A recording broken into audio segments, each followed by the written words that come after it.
Salut à tous et à toutes et bienvenue pour cet premier épisode de cette première saison de présentation, pardon, de Games. Alors donc aujourd'hui dans ce premier épisode, nous allons parler d'un jeu très connu, enfin je crois qu'il est très connu, World of Tanks. Donc, World of Tanks est un jeu vidéo développé par Wargaming Net. Il est publié pour Windows en 2010.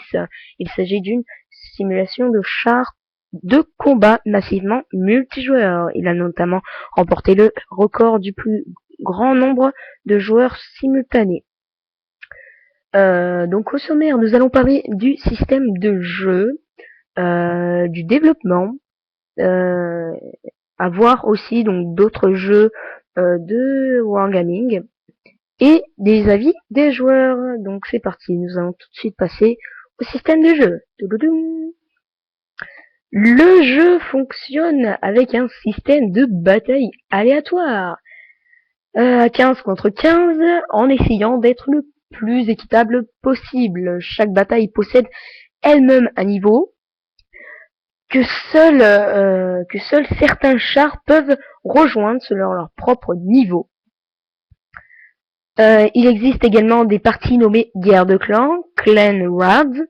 Il s'agit de batailles d'équipe pour la colonisation du monde divisé en pays, eux-mêmes divisés en régions.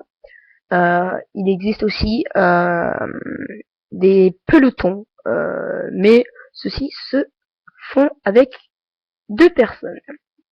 Ou 3. Depuis la mise à jour, c'est 3 personnes. Alors, nous allons passer tout de suite au développement. Selon le récit des développeurs, le concept du jeu est venu à leur esprit le 29 août ou le 30 décembre 2008. Le jeu a été officiellement annoncé par Wargaming Net le 24 avril 2009. Voilà, donc d'autres jeux de Wargaming, World of Warfist, World of Warplanet, qui seront dans la description de la vidéo. Voilà, donc nous allons passer aux avis des joueurs. Donc pour ce premier épisode, nous avons retenu que deux avis. Donc l'avis de Clément 2B et l'avis de F3IS. Donc si vous vous reconnaissez, ben tant mieux pour vous. Voilà, donc je leur ai posé comme question. En première question, je leur ai posé: que penses-tu de ce jeu? Donc Clément 2B nous a répondu: il est bien pour un free-to-play. Ce jeu est fait pour des joueurs qui cherchent un jeu de stratégie. Et F3IS nous a répondu: c'est un bon jeu très réaliste.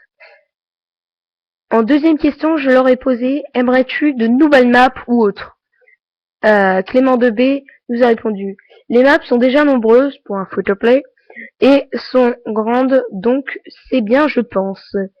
F3IS nous a dit: je voudrais que les maps soient plus grandes et que les batailles, on les fasse avec la catégorie du char comme les vraies batailles. Ça, c'est pas faux parce que, par exemple, tu joues avec un char russe et dans ton équipe, t'es avec des chars anglais, allemands, français. C'est pas très normal. Donc voilà. Donc troisième question, ça t'intéresserait pas qu'il y ait la nuit dans certaines maps? Clément 2B nous a dit oui, qu'il y ait la nuit, la pluie, le jour ou autre dans la même partie. F3IS nous a dit oui, si les phares des chars fonctionneraient. Donc ça, je pense que s'ils font une map avec la nuit, je pense que les chars fonctionneraient, mais bon. Alors, en dernière question, je leur ai posé: qu'est-ce qui t'intéresse sur ce jeu? Clément 2B nous a dit donc la stratégie surtout, d'autres jeux sont mal faits, c'est bien le système de développement, donc l'arbre chronologique qui nous parle, et on peut rivaliser avec armes égales entre un kikou qui paye pour aller plus vite et un gars qui a vraiment joué pour avoir un bon char. F3IS nous a pas répondu sur cette question. Moi qui nous a répondu, mais j'ai pas écrit. Enfin, il a pas écrit, le mec qui fait ça. Donc voilà, donc si tu as aimé, abonne-toi, mets un pouce vert. N'hésite pas à commenter. Et si tu veux que je fasse une vidéo sur ton jeu préféré ou sur un jeu que t'adores, donc voilà, Bah mets-le dans les commentaires. Allez, c'était Michael et on se retrouve dans de prochaines vidéos. Allez, ciao.